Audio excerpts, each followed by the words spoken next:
Two ancient cultures, two democracies, both reaching independence at about the same time. Their relationship didn't necessarily start well, but now the sky's the limit.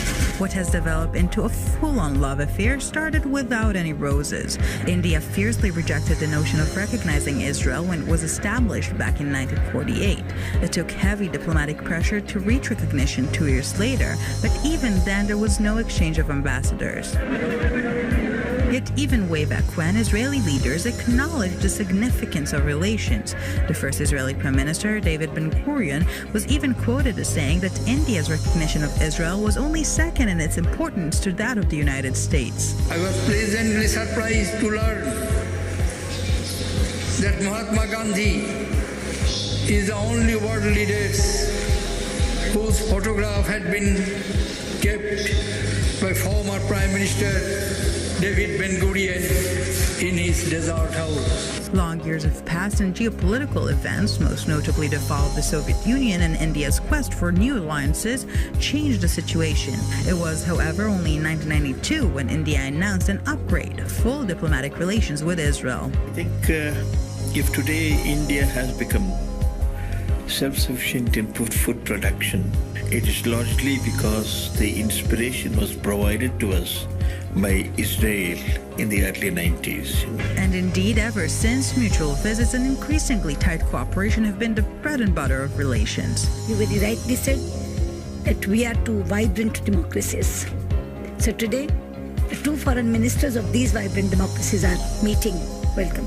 Thank you. Another major shift, much in evidence, took place when Indian Prime Minister Narendra Modi took office. Relations with Israel reached a whole new level. In the 70 years of the country's existence, no Indian Prime Minister has ever visited, and this is further expression of the state of Israel's military, economic, and diplomatic strength. A special bond between Modi and Netanyahu also grew, something Netanyahu mentions quite often. The Indian Prime Minister even paid special tribute to Netanyahu, congratulating him on his re-election on Twitter in Hebrew. Marking 25 years of relations, Modi is arriving in Israel on a much-anticipated historic visit. Ahead of this trip, the Israeli government approved a row of economic and civil measures. For years, India also changed its voting patterns in international forums. It has traditionally voted automatically with the Arab bloc and the non-aligned nations, but now is choosing to abstain in many Israel-related votes.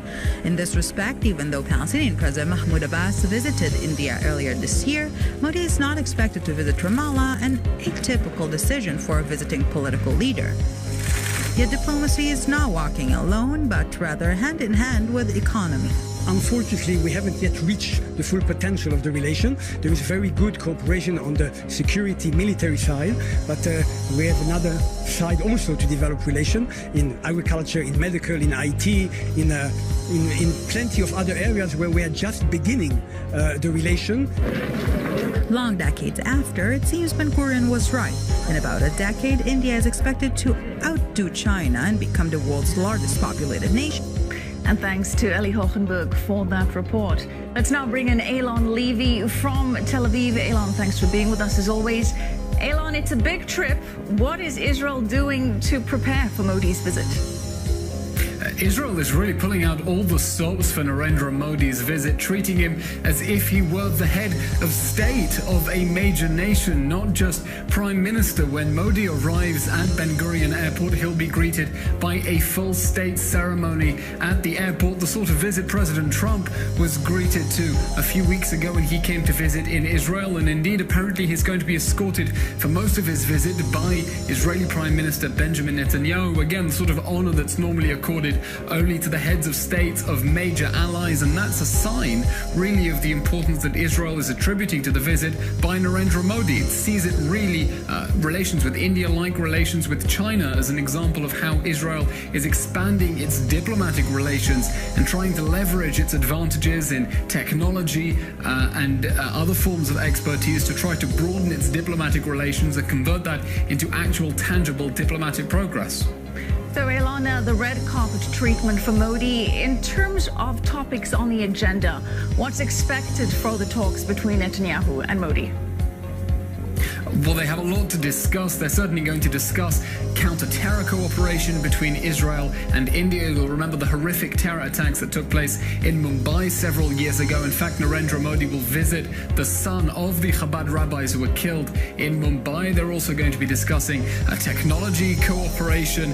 There are 7 cooperation agreements that are going to be signed, and this visit comes off the back of India granting a $2 billion defense contract to Israeli defense industries for surface-to-air missiles. Look, what Israel's trying to do, however, is to convert the expertise it gives India in counter-terror and technology into concrete diplomatic advantage. This is something that the Prime Minister has said many times before in his speeches at the UN, that Israel is part of the solution for many developing countries when it comes to confronting the challenges that the modern world presents. And so what is certainly at the top of Israel's agenda, we know what India wants. India wants to get technology and know-how, etc. But what Israel wants is to be able to convert that assistance and that knowledge into actual diplomatic support. And as we saw in the report earlier, that's already bearing fruit. India recently changing its voting patterns at the United Nations, abstaining more and more, where in the past it would have automatically voted with the Arab world in favor